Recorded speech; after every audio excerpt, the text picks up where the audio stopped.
Yo, what's going on, guys? Welcome back to another video, guys. In this we're gonna go over my early full card breakdown for UFC 305. This card taking place next week in Perth, Western Australia, and I cannot wait for this card. We finally got the matchup we've been waiting for. Izzy's coming back after about a year off since losing to Strickland. He's gonna be taking on the newly crowned champion, Dricus Plessis, and I cannot wait for the press conference. It's gonna be absolutely insane. And I mean, the undercards could be better. I think the undercard they could have made it a little bit better. I mean, but we got Kai Kara France taking on Steve Erceg, and the co-main event headliners probably to see who's gonna be fighting for the title next. And then we got Tuivasa versus Rozenstruik. Tuivasa is getting another matchup after being on a 4-5 losing streak. So let's see if he can turn that around for Tuivasa. It's gonna be taking on the Rozenstruik. I mean, who's a veteran at this point? Rozenstruik's been fighting in the UFC for a long time, and they're gonna be competing in 3-round matches to see if Tuivasa loses this matchup. I don't think we're gonna see him around anymore. I think we're gonna have to kiss goodbye to the shoeys that he does. We haven't seen a shoey in a long time. That'd be crazy if he can win this matchup, do a shoey in Australia. I want to see that, but it's not likely gonna happen. Unless I hope he does. I mean, but I don't know if it's gonna happen. We also got Jingliang coming back after 2 year off. He's gonna be taking on Carlos Prates, who's an absolute scary up and comer. We also got Mateusz, the absolute snooze fest. Gamrot taking on Dan, the Hangman Hooker. That's gonna be a good matchup. I'm excited for that matchup. I know Dan Hooker was trying to call out Moicano, but I guess Moicano is gonna be fighting Benoit Santanina, so that fight's not happening. I guess maybe they can fight in the future if Dan Hooker wins this matchup and Moicano win, or they both lose. Maybe they can make that matchup soon. We got a Tom Nolan taking on Alex Reyes, who's almost pushing 40 at this point. So they're trying to set up Tom Nolan for a win here, which is pretty obvious. We got Junior Tafa taking on Walter Walker, two brothers fighting each other. Not brothers, I mean two twin brothers that are fighting each other. Junior Tafa's brothers with I don't know if they're twin brothers. I don't know if they're twin brothers, but yeah, they're brothers. So two brothers. Justin Tafa, Junior Tafa. I mean, they should probably do a 4-team matchup. Junior Tafa versus no Junior Tafa, Justin Tafa versus Walter Walker versus Johnny Walker. I want to see that matchup. They could probably do that. I would love to see something like that in the future maybe, but yeah, I don't think he's gonna do that. We got Josh Culibao taking on Ricardo Ramos, the guy known for his first fight IQ. Ricardo Ramos is gonna be coming back. And we're gonna see what kind of if he's worked on that fight IQ. I mean, because this guy's fight IQ is terrible. We got a new up and comer that the UFC signed, Stewart, Nicoll. I watched some tape on this guy, and I'm excited for this guy's debut. It's gonna be a good matchup for him. He's gonna be taking Jesus Aguilar. We got Kenan Song versus Ricky Glenn at 155. It's not crazy. How's Kenan Song gonna make 155? I honestly thought this was at 170. I mean, it could be a 170. Maybe Tapology has it listed wrong, but I think it's going to be a 155. I don't know how Kenan Song is going to make 155. We also got Jack Jenkins taking on Herbert Burns. Herbert Burns, man. Another guy with horrible fight IQ and no cardio past the first, 2 minutes. And I'm excited. Let's get right into it, guys. Make sure you guys like, subscribe, and leave a comment down below for the YouTube algorithm. I appreciate you guys. If you guys want to support the channel, you can become a member on the channel. You get some live stream perks. You get to see the bets that I'm placing. And now let's get into it, guys. First fight on the card is going to be Casey O'Neill taking on Luana Santos. And honestly, Casey O'Neill is she's a pretty good fighter. I mean, she's only 26 years old. And she's on a 2-5 losing streak right now. But obviously, I think she's a lot better than her 2 losses make it seem like right now. But she had neck surgery. She fought Ariane Lipsky. She came back after a bit of a layoff.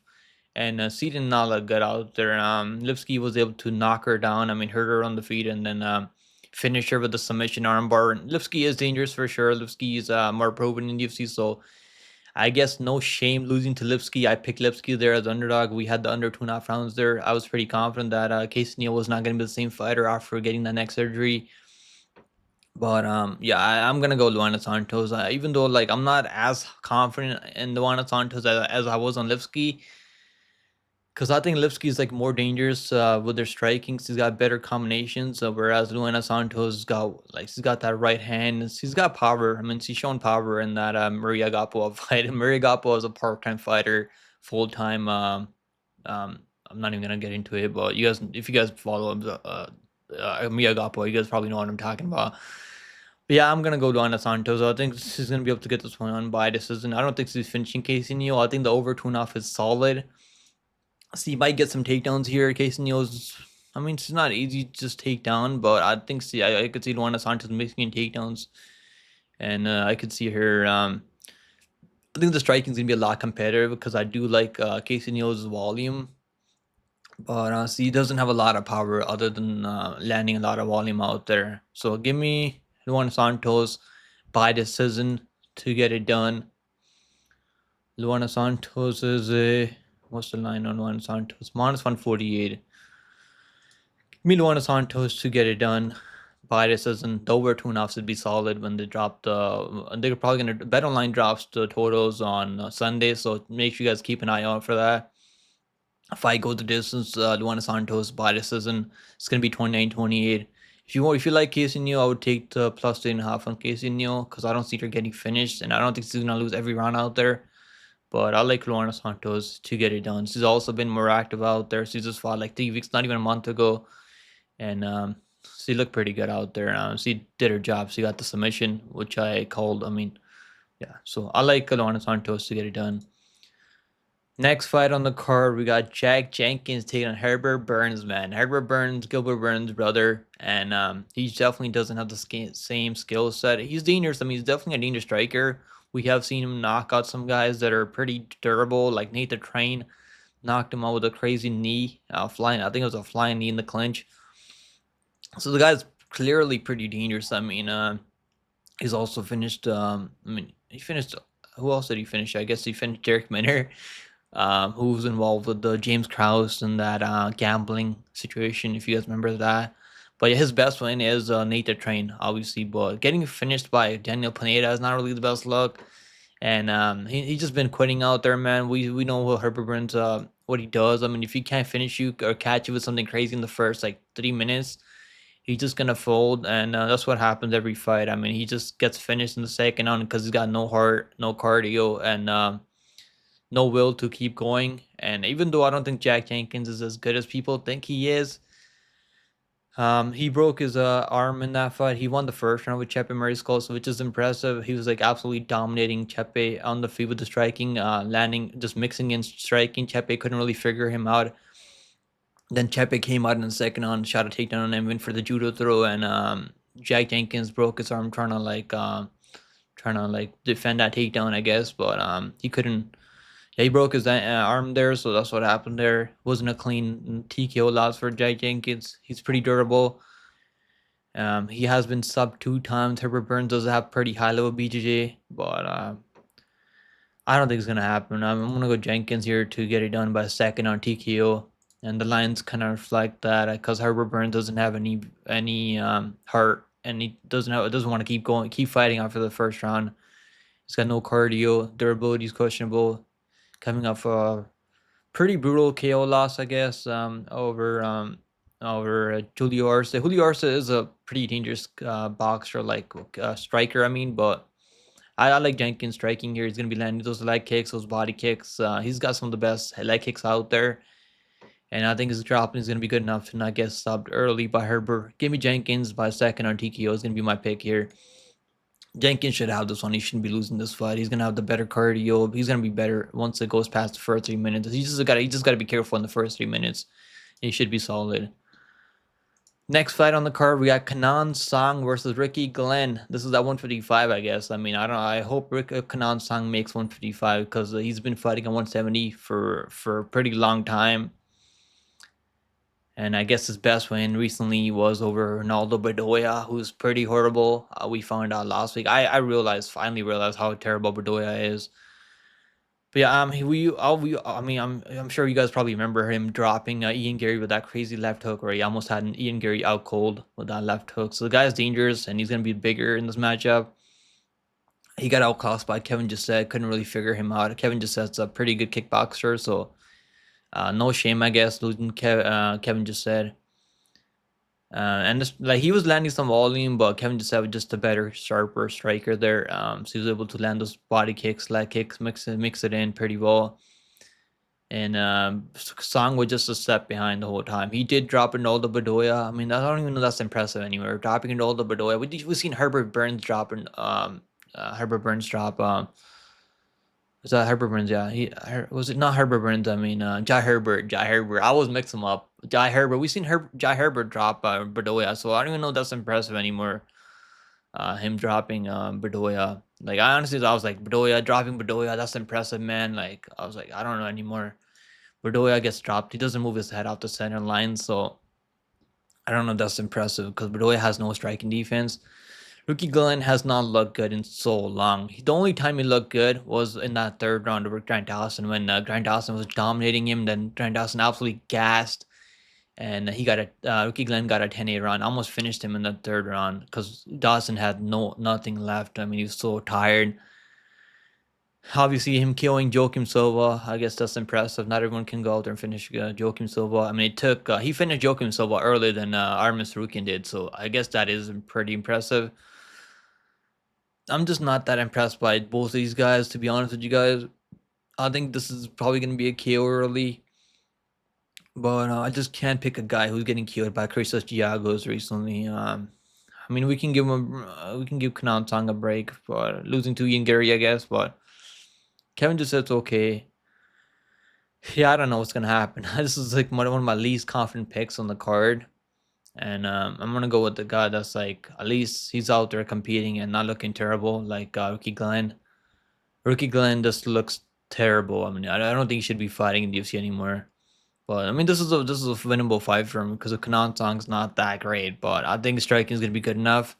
He's gonna be the bigger guy out there, also former welterweight. So give me Kenan Song by KO TKO, but I'm not that confident at the line, especially at this line. I mean, this line is kind of crazy for Kenan Song. Kenan Song is a minus 230. Yeah, the line is definitely kind of chalky. I don't know if I'm going to be betting this fight. This is Kenan Song, not really the guy you want to go out there and trust with your money at minus 230. I mean, but I think you should be able to get this one done. Fight doesn't go the distance. I don't think this fight's gonna go the distance. If Christian Giagos can knock him out, catch him with a left hook, I mean, Kenan Song should be able to define that left hook. So I'm gonna go left hook for Kenan Song, and I'll go like first or second on TKO for Kenan Song. Next fight on the card, we got Stewart Nicoll taking on Jesus Aguilar, and I watched tape on this guy, and I'm impressed with Nicoll, man. Even though he hasn't fought anyone that's that great, if we're being honest. I mean, he's been fighting in beatdown. I mean, I watched that promotion on YouTube. I don't think they have a lot of good fighters over there competing in beatdown. I mean, it kind of sounds silly, I guess, saying it, but the way he's out there finishing these guys is impressive because he's finishing these guys. He's taking down, striking is okay, and he's trying to get those takedowns. Striking is not really his game.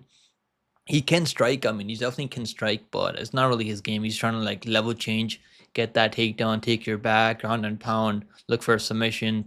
That's what he normally wants to do. And I don't know. This is not an easy matchup for him. I mean, debut Jesus Aguilar, even though like Jesus Aguilar, he's pretty good, man. Jesus Aguilar's been 5 rounds before. We have seen him in 5 rounds before, not in the UFC, but before he made it to UFC.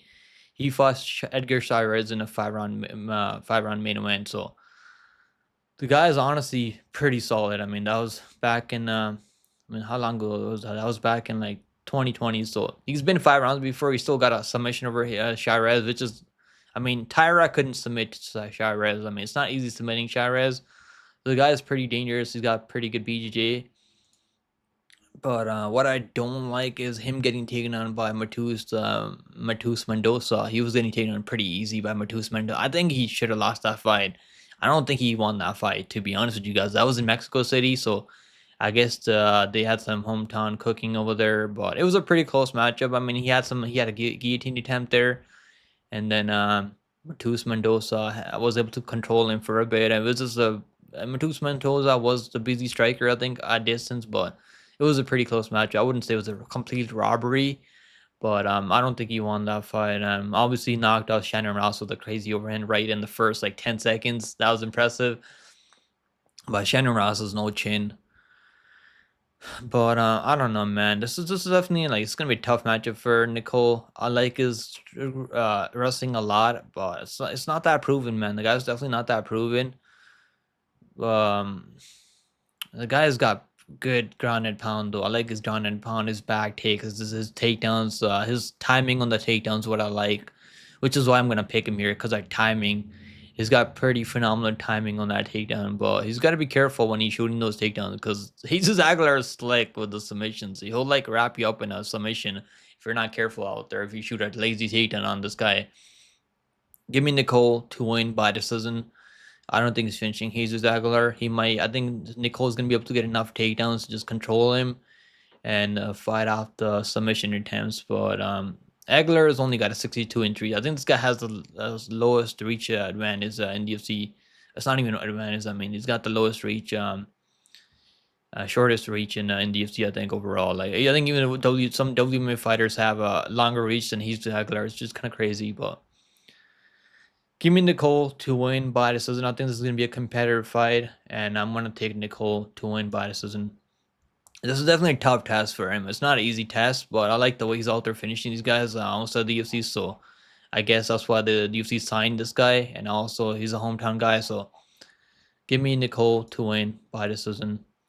Next fight on the card, we got Josh Culibao taking on Ricardo Ramos. Man, this is a pretty good matchup. I think this is gonna be mostly striking matchup. If anyone's gonna shoot a takedown for no reason, it's probably gonna be Ricardo Ramos, because he almost had a he almost had a Julian Rosa out cold like a couple of times. This guy's dangerous. He's got phenomenal striking, and he's got power. We've seen him knock out who was it? It was I think it was Imam Jahabi, right? Imam Jahabi. Or was it I think who did he knock out recently? Maybe I'm mixing him up with someone. Yeah, Imam Jahabi. He knocked out Imam Jahabi, which is pretty impressive. Imam Jahabi is a pretty good fighter. 11-2 now, just fraud check Tuivasa. He knocked out Imam Jahabi with a spinning back fist, spinning back elbow. So the guy's pretty dangerous. His losses are not that terrible. Saidner Magomedov is one of the best fighters out there. 135. That's not ranked right now. I think he could be ranked. I'm not even sure if he's ranked right now. I guess he's close to being ranked. And then Lauren Murphy ranked in the top 15 right now. Jabir Tugava is pretty good. These losses, I guess. Julian Rosa loss is not terrible, I guess. I mean, Julian Rosa, we've seen how dangerous this guy is when you shoot a takedown on this guy for no reason. I mean, you gotta be careful on the feet. Don't grapple Julian Rosa because he's got some of the best submissions off his back out there in the UFC right now, in any weight class. I mean, Julian Rosa is one of the slickest submission artists out there. And obviously that Jourdain, I mean, he was I don't even know what like he shot a takedown Jourdain for no reason and gave up a submission. I just don't like the body language. I mean, I like his chances here. I think he can win this matchup, but just the fight IQ was just like highly questionable. And Culibao is not really a guy like he's got submission skills, but he's not really a guy that's gonna be like go for a submission. I mean, like he's mostly wants to strike with you, and he throws a lot of volume out there. Doesn't have a lot of power on the feet. We have seen him drop mostly by Desorian and submit him, so I could see that something like that happening. I could see Ricardo Ramos dropping him maybe and getting aggressive and just shooting a takedown for no reason, like he does in most of his fights. I mean, he's 29 years old. The guy's pretty good, but I just can't do it, man. I can't pick Ricardo Ramos anymore. It's seeing as how terrible his fight IQ is. And Culibao is pretty good. I mean, I picked Danny Silva as a plus 160 underdog because I was like, Danny Silva's pretty good, man. I like Danny Silva, but that was a pretty close matchup. That was honestly a pretty close matchup. I mean, we've seen Danny Silva was mixing in takedowns. I guess that's why they leaned Danny Silva. And also, Josh Culibao was kind of fading later in that fight. This is going to be a competitive matchup, man. I think we're going to see a finish here. I could see a finish here. I could see Culibao getting a submission. And I could see Ramos getting a TKO. I'm gonna go Culibao by submission because I just think Ramos' fight IQ is gonna get him sub. I mean, unless he changes things out there, which I don't really see happening, because he did the same thing in Jourdain fight, and he did the same thing in that Erosa fight. Got subbed in the first round both times. I mean, because he shot a takedown on his opponent for no reason. Then he doesn't even know how to fight out of submissions when he gives up a submission. So like I just can't do it, man. I think he's one of the better underdogs on this card, but just the fight IQ is highly questionable from Ricardo Ramos. But what I do like about Ricardo Ramos, he's out there like either finishing these guys or he's out there like getting finished himself. He's been finished a couple of times. I mean, so he's been finished like 5 out of his 6 losses. So I think we're gonna see him either get a finish out or him getting finished. So give me under 2.5 rounds. Fight doesn't go the distance here. And Culibao, I think his jiu-jitsu is slick enough where he can get a submission. Give me Culibao by submission. I'm gonna go Culibao by submission. Is going to be my pick. Culibao is a minus 170. The line's honestly not terrible for Culibao, but I think this could be a close matchup. If Ricardo Ramos fights smart out there, I don't think he's going to do that though. Fight doesn't go the distance is what I like the most there. All right, next fight on the card, we got Junior Tafa taking a Valter Walker. And give me Junior Tafa, man. Valter Walker striking is non-existent. The guy is a freak athlete. I mean, he's like 6'6" with the 81-inch reach, so the guy is pretty big for the weight class, and he was getting takedowns on Lucas Brzezinski, but wasn't really doing all that much out there with the takedowns. And I don't like to see that, man. You're just gonna hold this guy down. You got to take down. He got to take down every round and got in full mount and couldn't really throw any ground and pound, which is not a good look. So even if he gets takedowns here, I think he could get takedowns here in Junior Tafa, but I don't know he's gonna do anything with the takedowns. He doesn't have the best ground and pound. Like Junior Tafa's ground game is non-existent, but I think he's gonna be working on that part of his game. Give me Junior Tafa by KO. I'll go by KO. I think his kickboxing is just gonna be a lot better. He's got power on the feet, and him losing to Sergio de Lima took that fight on like a couple days' notice because his brother couldn't fight there, so he stepped in for his brother. And yeah, give me Junior Tafa by KO TKO, but we could see him getting taken down here, man. Muhammad Usman was able to take this guy down, just control him. But he's 27 years old, so I think he's gonna make improvements in the grappling. But give me Junior Tafa by KO TKO. I'll go by first or second on KO TKO here. Valter Walker is pretty tough, but his striking is pretty terrible. I think his striking is really terrible. He's got no striking defense. His chin seems okay. He seems to have a chin on him, but yeah, I just can't do it. I'm gonna go Junior Tafa by I'll go by Junior Tafa by KO TKO. The line is even money. Junior Tafa minus 110. Give me Junior Tafa. I like that line. It's not terrible. All right, guys. We got the featured prelim on the card. Tom Nolan taking on Alex Reyes. I gotta pick Tom Nolan here, but let me tell you guys one thing. This line for Tom Nolan is just crazy, man. I mean, minus 1100 for Tom Nolan, a guy he got dropped against Victor Martinez. Come on, dude. What are you doing right now, Tom Nolan? You're getting dropped by Victor Martinez. Like, are you kidding me right now, dude? I mean, he came back, was able to recover, but getting dropped by Victor Martinez is not a good sign. Came back and knocked him out some knees to the body, hurt him to the body. Then obviously got the ground and pound off. I finished him there, but yeah, it's like him getting finished with Nicolas Mota. I mean, no shame. I'll give him a break for that one because Nicolas Mota's got a phenomenal power. He's a dangerous striker, so no shame losing to Nicolas Mota. But the line is crazy, man. Alex Reyes he came back after a layoff and got KO'd in the first round by Charlie Campbell. And I mean, his losses, I guess we can give him a break for these losses, but he's not been looking good out there. He's only fought 2 times in the last, he's only fought once in the last 6 years, and I don't like to see that. Give me Tom Nolan by KO TKO. Reyes is dangerous. I mean, he's got some power, but yeah, I don't like the inactivity from Reyes, and he's almost pushing 40 soon. He's almost 38 soon. Give me Nolan. I think he's gonna be able to land his knees. He's really long and rangy. I think he should be fighting at welterweight. I think his shin would be better at welterweight. We have seen guys before that get dropped a lot and they could move up to 170. Like what's his name? Like I can't remember the guy's name that fought that guy Crosby recently and Sam Patterson. Yeah, it was Sam Patterson, and his chin seems to be a lot better at 170. So I think Tom Nolan should be moving up to 170. I think his chin would be a lot better there. He could take shots better at 170, but I guess he wants to stay at 155. He wants to be a weight bully. Give me Tom Nolan by KO TKO first round. I think he's eventually gonna swarm him and he's gonna finish him eventually. Reyes. I mean, we haven't seen much of this guy out there, and unless he's really taking his career serious now, which I don't think he is. Coming back after only fighting once in the last 7 years, almost like it's not a sign you're like serious about him competing MMA. I think he's just trying to get his UFC contract done with. I mean, the guy's got power for sure. He's I wouldn't say he's like that quick, but he's definitely got power. So Tom Nolan chin is suspect. So I'm definitely not power laying minus 1100 Tom Nolan, but I would look at the under 1.5, under 2.5 rounds. I think that's probably the better way to go here than trusting Tom Nolan at these these lines. I mean, it's definitely crazy for Tom Nolan. Reyes minus 675. I mean, that line's crazy for seeing Tom Nolan minus 1100 is unreal. Yeah, I think he gets it done by KO TKO. Next fight on the card, we got Mateusz Gamrot taking on Dan Hooker, Dan the Hangman Hooker. Man, Mateusz Gamrot, another guy that's got like suspect chin, but he's got good recovery, phenomenal cardio, phenomenal wrestling, really good control, really boring control. Like he's just gonna lay and pray.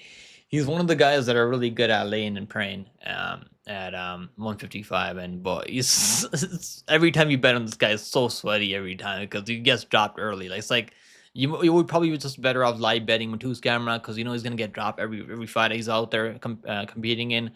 He almost got finished by Rafael dos Anjos with the head kick. I mean, I think it was a knee or a kick. I think it was a head kick, and he was able to rally back, recover, got the takedowns, got the control, was able to lay in prayer on dos Anjos, who's 40 years old. I mean, that's not really a good sign for Gamrot, but he did what he needed to do. He does what he does, right? He sticks to a game plan. His striking sometimes striking looks better. Like his striking is looking a lot better in the Rafael Fiziev fight. Fiziev still won the first round, and then his striking was competitive though. He was still holding his own in the striking, but obviously Fiziev had a freak injury there. And Jalen Turner fight, I think he got hurt pretty bad in that Jalen Turner fight. He was able to get enough takedowns, control him enough to win that decision. He was like grappling to Bernir Darius, and then he got dropped with the left hook. Bernir Darius, so like he got dropped by Erceg too. I mean, so all these guys are dropping him. I mean, he's been dropped in the last 6 out of 7 fights, I think, if I remember correctly. So Dan Hooker, he's got some power to him, and Dan Hooker's got some power too, but he's mostly a guy that's. I mean, he's gonna be the better striker for sure. He's definitely gonna be the better striker here, but I just don't think he's gonna be able to defend those takedowns. If he can fight off the takedowns and work his way back up, he could land something big and hurt Mateusz Gamrot.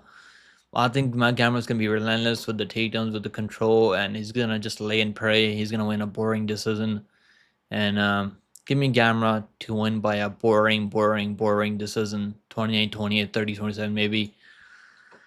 Oh man, it's like Gamrot. I mean, at least they put him on the main card this time. They had him in the prelims last fight. I mean, his fight with the Dos Anjos. So at least they're putting him on the main card this time. Mateusz Gamrot minus 258. I would look at the most takedowns for Mateusz Gamrot to get over like 4 or 5 takedowns because I think he's gonna shoot a lot of takedowns out there to control because he can't really hold anyone down. It's not like he's not really a guy like that can control people out there. Mostly a guy that's gonna shoot takedowns over and over and over and have you defending takedowns the entire time. And by the time you're done defending takedowns, the run's already over. So give him to his camera to get it done by decision. For the over 2.5 is solid. Fight goes a distance is solid. Yeah, I like the fight goes a distance a lot. Over 2.5 is solid here. All right, guys. Next fight on the card, we got Jingliang taking on Carlos Prates. I mean, this is a phenomenal fight, man. I'm excited for Jingliang's comeback. He's coming back after 2 years off. Yeah, I'm excited for this man. I mean, he should have won that fight with Daniel Rodriguez. I think that was, I wouldn't say it was a robbery. It was pretty close, but I think he won that fight clearly. I think a lot of people would agree to that he won that D-Rad fight. Obviously, killed Muslim Salika was knocking out Santiago Ponzinibbio. That was back when Santiago was still okay. Yeah, I can't pick Jingliang as much of a fan I am of Jingliang here, but just the layoff is concerning, man. I don't like picking guys off layoffs. So I gotta pick Prates here. I've been impressed with Prates, man. The guy's got so much experience in Muay Thai. And he's got a lot of experience since making his way to the UFC. So the guy was fighting legit guys outside the UFC. and he's showing nothing. But I've been impressed with the Carlos Prates, man.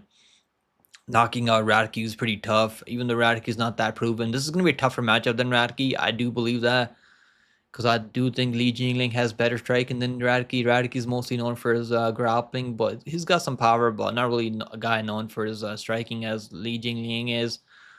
And obviously, he was losing that Trevin Giles fight before he found that KO. So at least that was his debut. I guess we can cut him slack for that one because that was his debut. Maybe he's nervous. Maybe he couldn't find his rhythm. But still found that KO. I mean, that was a pretty vicious KO. Had Giles out cold, looking at the stars, looking at the lights. I mean, knocking him. Mitch Ramirez, who's a 170 pounder.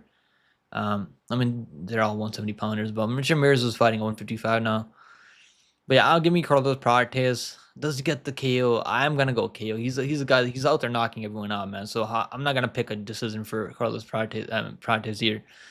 Give me Prates. The fighting nerds is gonna be on top. As I like Li Jingliang though, I'm a fan of Li Jingliang, but the layoff's not gonna be good for him. Hopefully, they have him at the press conference. I think they will. Hopefully, he can wear a suit at the press conference. And this time, hopefully, they don't cancel the press conference on Li Jingliang this time. Give me Prates by KO TKO. I think the under 2.5 is solid. Li Jingliang is pretty durable though. He's not like really out there getting KO'd. He got subbed by Hamza Chimaev. The guy's pretty tough though, so I don't know. It could definitely go the distance. I mean, this guy's pretty tough, but the layoff is not good. I mean, he knocked out Lejic, which is impressive. So like, Li Jingliang is pretty good, man. He's a dangerous guy, so Prates got to be careful. And but I think Li Jingliang is gonna have a trouble getting his timing right. He hasn't been out there competing in almost 2 years, so he's gonna have some ring rust. I think I'm gonna go with the guy that's out there competing, but it's definitely a pretty big step up in competition for Carlos Prates. Because Li Jingliang is proven he's got wins over guys like Zaleski. He's knocking these guys out. I mean, he's not out there just taking these guys the distance. He's actually finishing these guys. So like he should have won that Danny Rodriguez fight. So he could be like what, like 4-2 his last 6 fights.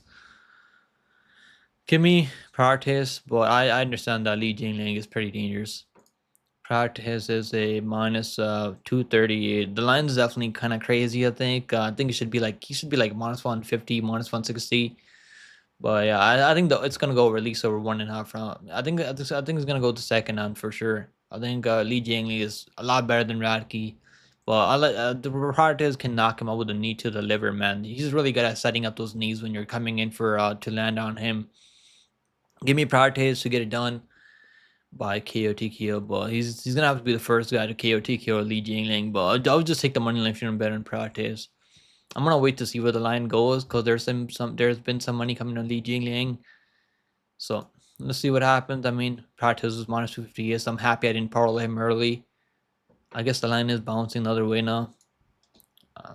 Yeah, I think Prates should have this one, but Prates, we have seen him KO'd before outside DFC, so Li Jingliang can find that range. If he finds that range, man, he's gonna be live for sure. But I'm not picking against fighting nerds. Next fight on the card, we got Thai Bam Bam Tuivasa taking Jairzinho Rozenstruik. Here we go, man. So I tried being a Tuivasa backer. I was still trying to believe in Tuivasa. I was still trying to believe in the Shui, and I just can't do it anymore, man. I tried. I picked him over Tybura. I shouldn't. I had a feeling that he was gonna lose Tybura just because Tybura is pretty durable. And yeah, I don't think he has it anymore, man. He's only 31 years old. The guy's pretty young, and I hope he wins this matchup, but I don't think he will. I just can't do it anymore. Um, I mean, I'll give him a break for these 3 losses. Strogan, he dropped Strogan, which is impressive, and Sergey Pavlovich just walked him down. But all these guys are like top 5 guys. I mean, then Tybura, that's the win. That's the loss that just gives me that makes me not want to pick him here. I want to pick Tuivasa here, but I just can't do it, guys. I can't do it anymore. I gotta go Rozenstruik. I think Rozenstruik's gonna be able to just stay on the outside, land a lot of kicks. He's got a lot of kickboxing experience. I think he's got like 50 fights in kickboxing. Give me Rozenstruik to get it done by Does he get the KO? I'll go by Rozenstruik by KO TKO. I mean, he couldn't really drop Gazeev. I think Gazeev has a pretty good chin on him. I think Tuivasa has a pretty good chin on him. So Gazeev, I guess he retired in his corner. The referee called it off because he was exhausted. He was so tired because he's getting his face jabbed off by Rozenstruik. Rozenstruik is gonna be the quicker guy out there. I think Tuivasa still has power, so we can land a big shot on Rozenstruik. Maybe we can knock him out. But Rozenstruik's pretty durable. He's only been KO'd 2 times in UFC. I mean, in 13 fights. The guys that have knocked him out. I mean, Strogan couldn't knock him out. Woke up, knocked him out, and Ngannou knocked him out. And Ngannou just blitzed him. Just ran right into him and just knocked him out in 20 seconds. I'm sure you guys remember that one. That was crazy. That's when I found out how scary Ngannou is. Yeah, give me Rozenstruik by KO TKO. I don't like that Tuivasa's out there getting finished every time he's out there fighting. No, that's not a good sign. Give me Rozenstruik by KO TKO to get it done. And I think this fight probably shouldn't go the distance. Rozenstruik minus 185. Give me Rozenstruik to get it done. All right, guys, co-main event. Make sure you guys like, subscribe, and leave a comment down below with your parlays, with your locks on this card. Who you guys are like the most, your underdog picks on this card. I'd love to hear back from you guys. Let me know if you guys agree or disagree with my picks.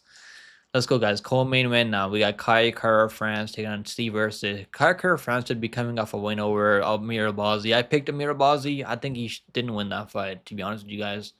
I think he lost that fight. Mazi should. I think he won like 2 rounds at most. I mean, even if that. Kara-France was outstriking him in most of the past. I think he got like taken on in the second, third round. Got controlled, gave up his back. Yeah, he was getting like Albazi was getting outstruck by Kara-France. It was pretty close, so I guess it wasn't a robbery. But I think he should. KKF should have won that fight. To be honest with you guys.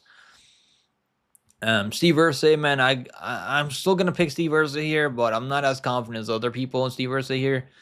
I like this performance against Pantoja. He looked pretty phenomenal out there. I guess you can say that he was landing more damage out there over Pantoja. He should have won. He could have won that title. I mean, he could have won that fight. That was really close. It all came down to the fifth round. I mean, and he shot a takedown. Pantoja got controlled. That's why he lost that fifth round. Yeah, that was a really close fight. Kara-France striking I think is better than Pantoja. Pantoja is mostly a guy that's going to be setting the strike with. He's going to strike with you for a bit, and he'll like set up the takedowns and control you. I like Steve versus elbows in the clinch. I think he's going to be able to open some cuts on Kara-France's face, and I'm gonna go Steve versus here. I think Steve versus we've seen how good his cardio is in the 5-round matchup against Pantoja. We know he can go 5 rounds. And I like Steve versus here, but I think he should be able to get this one done. I mean, he beat Alessandro Costa. He was able to out-grapple. I think he could mix in takedowns here too. I could see him mixing in takedowns in Kara-France, maybe getting a submission or something. But I think it's gonna go the distance. This is only 3 rounds. Kara-France is pretty tough and durable, and he's been finished only a couple of times. Yeah, he's been finished by Roy Wall with the submission. Moreno finished him with a liver kick. You guys might probably remember that. He was looking pretty good in that fight, to be fair. And the first like round and a half. Then he got finished later. So yeah, give me Erceg to get it done. I think it goes a distance. I think Kara-France is pretty tough and durable. But I could see Erceg hurting him with the left hook. Erceg's got a nasty left hook, but knocking out Matt Snow is like, okay. I mean, Matt Snow's got no chin anyways.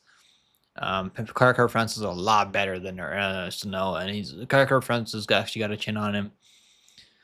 Give me Erceg to get it done by decision. I think it goes a distance. I could see him getting a late submission if anything, but I think Erceg should be solid here. Erceg minus 230. I like Erceg. I think Erceg should be able to get this one done.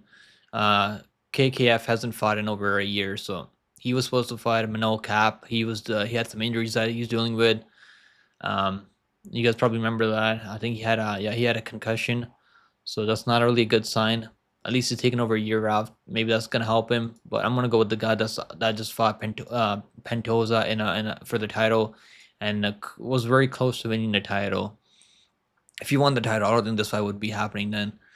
Give me Erceg to get it done by maybe a late submission or decision, maybe a KO late, but I'm gonna say Erceg by a decision.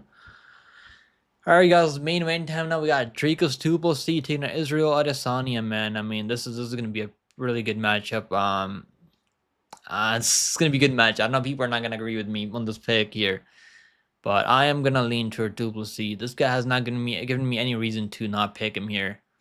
Had him over Whitaker. Should have bet him. I didn't bet him there. I was like scared. I was like, I don't know, man. I was like just picking because this guy just finds a way to win. And that's the only reason. Like, and also he's got a pretty good skill set. He's pretty big for the weight class. He's got wrestling that he can fall back on if the striking doesn't work. Striking is sloppy for sure. He's going to be a lot better striker for sure. A lot better kickboxer. Maybe he can set something up. But I think Plessis is going to walk him down. If Plessis gets reckless, maybe he gets KO'd. It's just likely, which could happen. So I'm gonna go with the guy that's out there competing. Just beat Strickland 6 months ago. That was a pretty close matchup, but Strickland is never an easy matchup just to beat. Just to strike on the feet. I mean, Strickland's got some of the best striking defense at middleweight. Plessis was still able to land some big shots over him because he's really like unorthodox. So you're not really gonna see these punches coming from Plessis. And Izzy's going to be the much better technical striker, which I do believe that. He's a much better counter striker and technical striker. He's taken almost a year off now since losing to Strickland. He got completely outclassed by Strickland. I don't even think he won a single round out there against Strickland. That was like a 50-45 Strickland, I think, or 49-46 at most. Obviously killed Alex Pereira, but he was getting dominated. I mean, he was getting his leg chewed off by Alex Pereira. Alex Pereira got reckless and got left an opening, and Izzy was able to take advantage of that. And obviously, he was winning that fight, Alex Pereira, so he could be winning this fight. Maybe he gets caught with something crazy later, but I could see Plessis mixing in takedowns and throwing off his timing. Obviously, Izzy's one of the best middleweights out there. He's a 2-time middleweight champion, so he's one of the best fighters out there. And he could win this fight. He definitely could win this fight. But I'm gonna go with the guy that's I like Plessis. I think he's just has crazy. I think he's more hungry. I definitely do believe that he's more hungry. He's a lot younger, also 30 years old. If anyone's gonna add more wrinkles to their game, it's gonna be Plessis. I think. Definitely a tough matchup though for Plessis. I mean, but I think that he needs to beat a guy like Adesanya if he wants to get to that, be one of the best middleweights out there. He's 6-0 in the UFC right now, man. Knocked out Whitaker. I mean, we have seen Izzy knock out Whitaker too, so I guess that could happen to Whitaker. We've seen Whitaker get finished before. Yeah, he's on a 9-5 win streak right now, and he's out there finishing most of these guys other than Strickland. But this is definitely one of his toughest fights out there, other than Whitaker. Izzy's a better striker than Whitaker, I think. Has better counter striking and more dangerous. But I'm gonna lean towards Dricus Plessis. I'm gonna lean towards Plessis. I think he can mix some takedowns. Make it. I mean, they could rob him. If it goes a distance, they could rob him. But I think Plessis is gonna be more busy out there. Izzy's gonna be looking for those leg kicks, body kicks. Izzy's pretty good. So we'll see what happens. I'm gonna go with Plessis here. Plus 114. Plessis. I've seen him all the way at plus 121. I like Plessis here. I'm gonna go Plessis. It's an underdog, so give me Plessis to get it done by. I'll go by decision. I think this fight's gonna go to distance. I don't think Plessis is gonna finish him. It's just pretty tough. Give me Plessis by decision. I think it's gonna be maybe a split decision for Plessis. I think it's gonna be really close. Especially in they're fighting Australia, right? So it's just gonna make this close. But I'm gonna lean towards Plessis to get it done. Normally when Izzy's if he can't knock you out in the first rounds, I mean, he's not likely to knock you out in the later rounds. I mean, we haven't really seen him get late TKOs. Most of his KOs are in the first rounds. I mean, he knocked out Alex Pereira in the second round, right? Then who else did he knock out? He knocked out Paulo Costa in the second round. He knocked out Whitaker in the second round.